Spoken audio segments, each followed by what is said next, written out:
Hey everyone, and welcome back to our channel. In the comments, you guys were literally begging us to talk about Shendu and his demonic siblings. Before we dive into it, make sure to smash that like button and subscribe. Let's get it! Once upon a time, way before Shendu got turned into a stone statue, 8 demon sorcerers ruled the world with absolute power, each packing the power of their own element. But humanity got sick and tired of their nonsense, so they sent their legendary heroes to deal with them. Long story short, the demons got kicked straight into the netherworld. Later on, using the Panku box, some wizards sealed the demons away, locking each one behind their own door. Each single demon was banished using a specific item that basically drained and stored their power. After a while, Shendu double crosses his siblings and manages to break out of confinement. And that's where the whole Talisman story kicks off. After blowing it and getting dragged back to the netherworld, Shendu tries to dodge his siblings' wrath by promising to open all the portals and set them free. Everyone buys it again, gives him a second chance, and they pool their powers together to let Shendu slip back into the human world. Shendu wanted to possess Jackie to pull off his plans, but he totally whiffs it and accidentally ends up inside Valmont. After dealing with that buzzkill, he goes hunting for the Panku box, which uses chi magic to pinpoint and open the portals. But the box is protected by light chi, so dark chi users like Shendu can't even touch it. Plus, cracking it open is a whole science since you can't just smash it. Once you solve the puzzle, the box flashes the demon's trigram and opens up a map with the portal's location for a few seconds. When you get close to the spot, the box auto-activates and acts as the key. The first portal Shendu tracks down belongs to Pokong, the mountain demon. The Dark Hand and the J-Team roll up to Tokyo, where the box activates and unleashes Pokong. This huge green demon pops out of the portal ready to eat everything and everyone in sight, especially Jackie. The demon starts wrecking the place, but Uncle shows up just in time, chants his spell, and uses the special item, which happens to be a drum, to kick Pokong right back to the netherworld. Next, the box shows that the portal for Xiaofeng, the wind demon, is high up in the mountains inside some prison. To sneak in there, Valmont and his crew decide to just straight up get arrested. Section 13 puts a mask on Jackie and sends him undercover as Chance Jackson. After blending in with Valmont's gang, Jackson sees Chow and Hak Fu disguised as delivery guys handing over the box. Jackson swipes the box but accidentally opens the portal himself, releasing Xiaofeng, who can shapeshift into a human and goes to bust Valmont out. After freeing Shendu from solitary confinement, the thug crew tries to escape through secret tunnels, but the J-Team is already waiting for them there. Even with Xiaofeng blasting crazy high winds,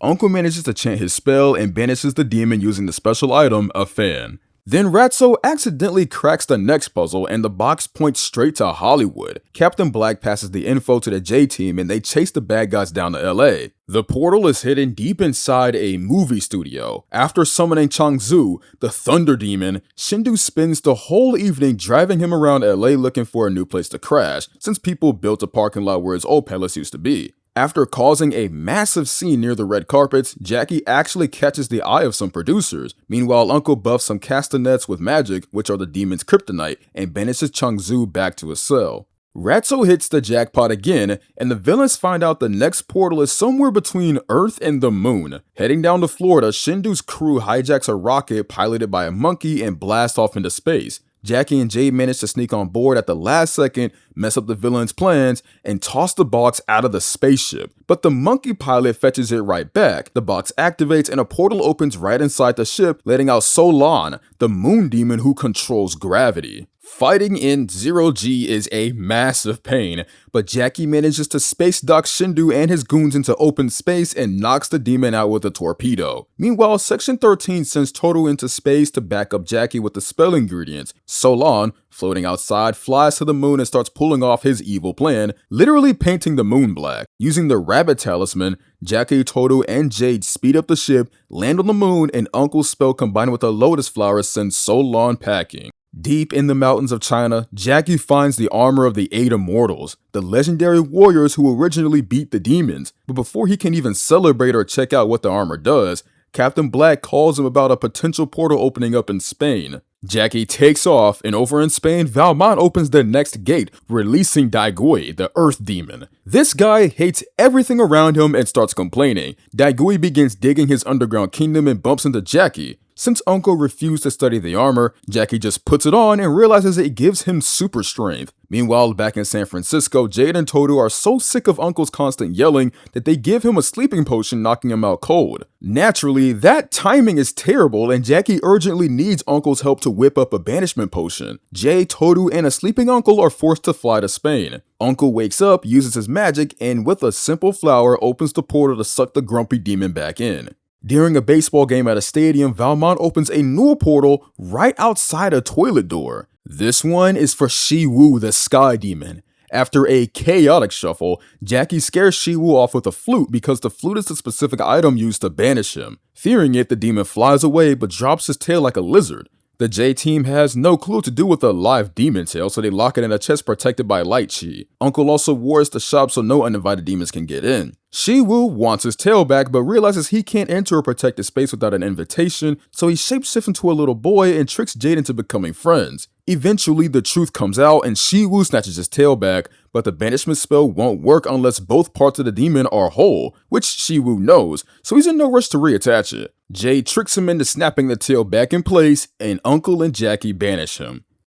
The last demon Shendu frees is Baiza, the water demon. Once she hits Earth, Baiza basically tells Shendu no way when he asks to free his spirit from Valmont, and goes off to flood San Francisco to build her new empire. While trying to flood the subway, she runs into Uncle, who scares her off and reverses the flooding ritual. But the demon isn't that simple. She later tries to whip up a massive tsunami to turn San Francisco into an underwater kingdom. The J team ruins her plans again and opens the portal, but Jade accidentally gets caught in the magic beam along with Baiza and gets sucked straight into the netherworld. Shendu realizes that after so many fails, his siblings are gonna absolutely destroy him in the netherworld, so he remembers there's one last portal left, the 8th one, which is his own. He promises his siblings he'll let them out, but Uncle remembers it too. Opening the final portal with a sword, Shendu gets dragged into the netherworld and the demons start shoving each other to get through the closing gate. Only one soul manages to squeeze out, and it turns out to be Jade. Then the portal snaps shut. Since Shendu gets totally bullied and roasted in the netherworld for failing, he tells them there's one final way to break out. Trusting Shendu one last time, the demons let him go. The dragon finally possesses Jackie, breaks out of the house, and rewrites the Book of Ages. By tweaking the magical book so that the demons were never banished, Shendu alters reality for himself and his siblings. From that moment on, everyone worships the demons like it's ancient times. Only Jade keeps her memory, and that's only because she managed to tear her own page out of the Book of Ages. Tracking down Jackie and Uncle, she hypes them up to overthrow the demons and tells them the history of humanity.